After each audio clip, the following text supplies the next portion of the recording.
There are a few things 16-year-old Rachel Burton is totally passionate about. Her friends make the short list, so does her dog Bella.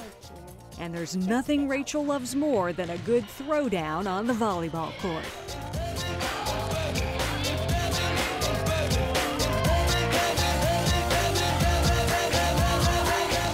It just always has been important to me. It's like the best feeling on the earth. That's kind of what my life revolves around.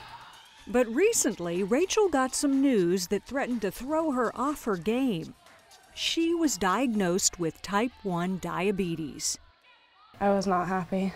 I didn't see it coming at all. But the signs were there. Her mom, Nancy, first noticed a change in her sports performance. Her strength wasn't there, that she wasn't doing the jumps like she used to be able to, and we just thought that it was Rachel being a teenager. There were other signs. Rachel had lost a lot of weight. She went to the bathroom constantly, and she couldn't get enough to drink. All she wanted to do was sleep. I could barely keep myself up. After school, I would just fall asleep.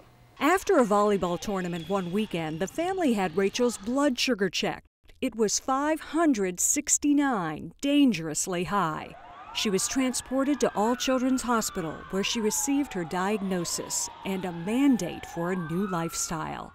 She went from, playing a 2-day volleyball tournament in Orlando to, a Monday, learning how to give herself shots and check her sugar, and to a day later giving herself, injections 4 times a day. I mean, it was just overwhelming. For Rachel, getting past the needles was a pain. I'd get really nervous, my hands get clammy and stuff, and I couldn't especially when I'd have to do my pricks and stuff, I couldn't get myself to do it.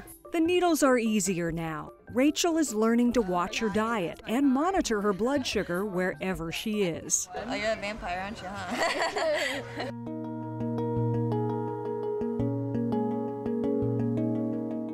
Of course, nobody's perfect. On this morning at the doctor's office, Rachel's sugary breakfast choice catches up with her. What's your sugar? $4.90? I only had chocolate milk and a donut before I came. Did you have your insulin this morning? Yeah. It's pretty easy for individuals this age to just sort of give up and say, my world just came to an end. I'm not going to do any of this. You can't get me to take insulin, and I'm not going to do it. One of the unfortunate parts about type 1 diabetes, if you really do give up and you don't take insulin, you die pretty acutely. Good morning. Dr. John Malone has been treating kids with diabetes for decades. He's a diabetic himself. What is your 14-day average? Dr. Malone is the principal investigator for a clinical study on a new vaccine called Diamid. It could be a game changer for people like Rachel.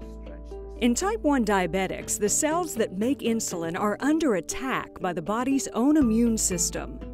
Curiously, type 1 diabetics often have elevated levels of a protein called GAD, short for glutamic acid decarboxylase. So it seems, wow, that antibody must be playing some role in the destruction of those cells. So what we need to do is to modify the immune system so that it stops doing that. It's hoped this new vaccine will do just that. Little stick. By immunizing with GAD, the goal is to preserve the body's own ability to produce insulin for a longer period of time. It's called desensitization. If you are allergic to something and you get small doses of it for a while, supposedly your immune system stops responding to it, and the allergic reaction goes away.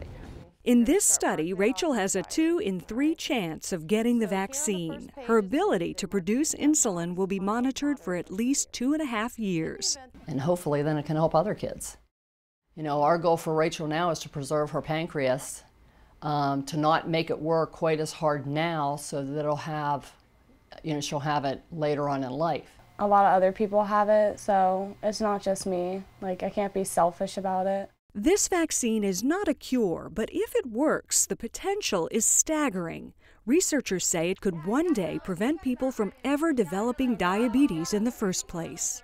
If you can immunize them before they actually get the clinical disease, you have prevented a very significant health problem. And that would be, I think that would be worthy of a lot of awards. For now, Rachel finds her reward in not letting the disease beat her. She's a competitor after all. It's not going to stop me.